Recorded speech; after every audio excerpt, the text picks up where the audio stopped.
Oh, face à face. Thank you, Lord. Thank you, Jesus. Thank you, Holy Ghost.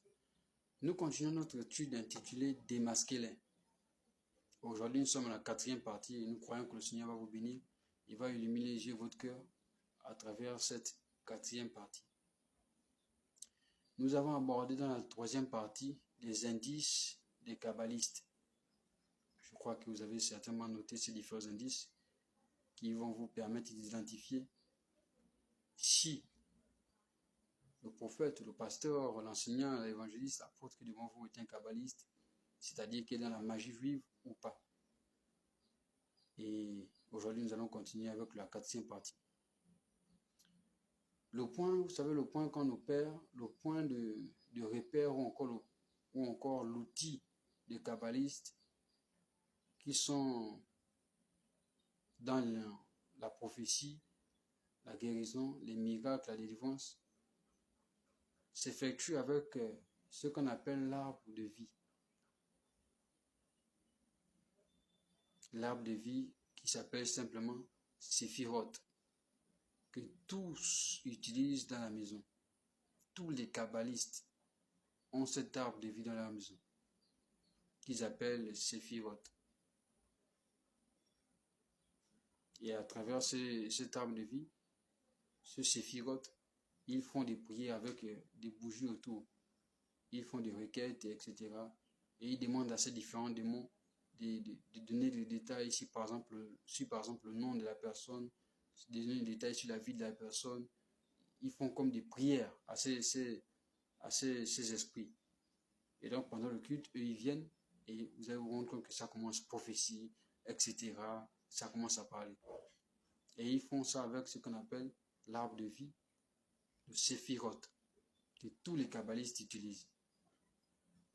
Premièrement, vous devez savoir que il existe 3 sources de prophétie. La première source, c'est par le Saint-Esprit. La deuxième source, c'est par les démons. Et la troisième source, c'est par l'esprit humain. Et lorsque il s'agit du Saint-Esprit, cette prophétie vient pour reconforter, pour édifier, pour avertir ou encore pour annoncer un but purement divin et donner la gloire à Dieu et non la gloire à un homme. Lorsque c'est le Saint-Esprit qui agit, ça se passe dans l'ordre, ça se passe dans la pureté et ça se passe dans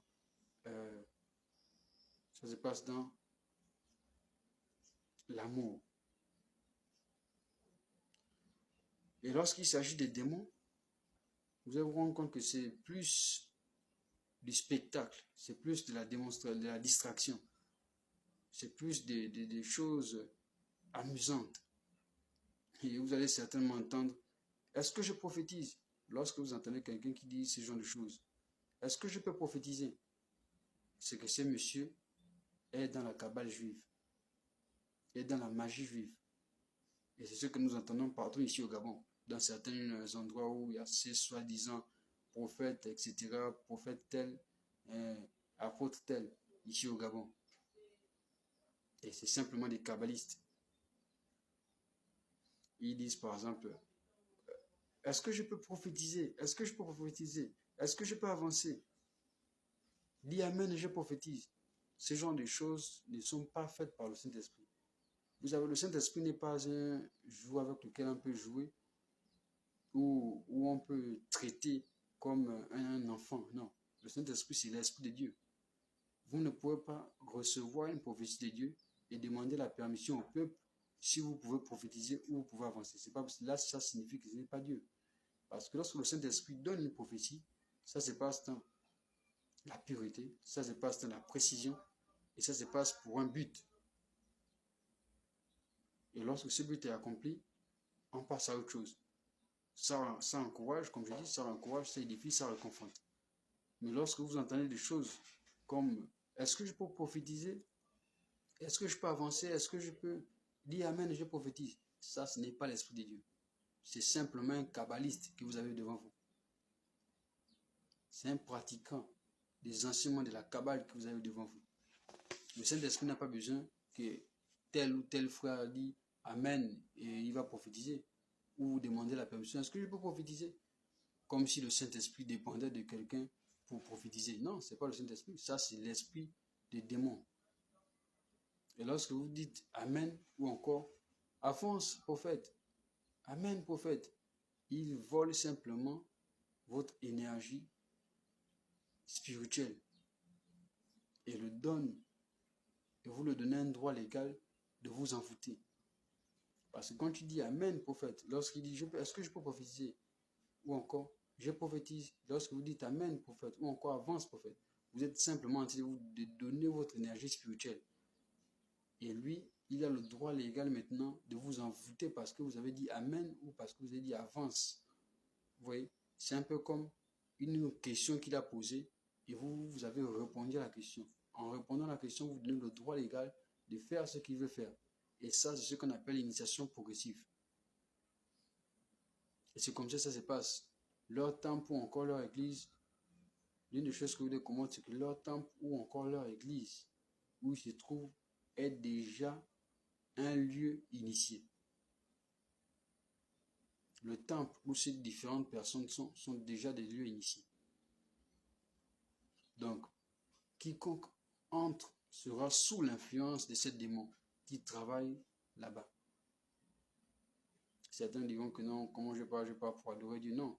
Lorsque vous êtes sous l'autorité de quelqu'un, vous êtes sous son influence. Donc, tout ce qu'il fait, si c'est négatif, ça vous affecte automatiquement. Donc, ne pensez pas que parce que vous partez là-bas, que vous avez Jésus, que vous n'allez pas être influencé par ça, non. Vous allez être victime au contraire. Et il y a en effet un démon qui lui met à la porte. Il y a un qui est à la porte pour recevoir tous ceux qui entrent. Souvenez-vous que je dis que leur temple est déjà un lieu initié. Donc, bien que le temple même, lorsque vous entrez dans le temple, il y a déjà une certaine influence sur vous. Et il y a un démon qui met à la porte. Celui-là est à la porte pour ôter l'intelligence de quiconque entre.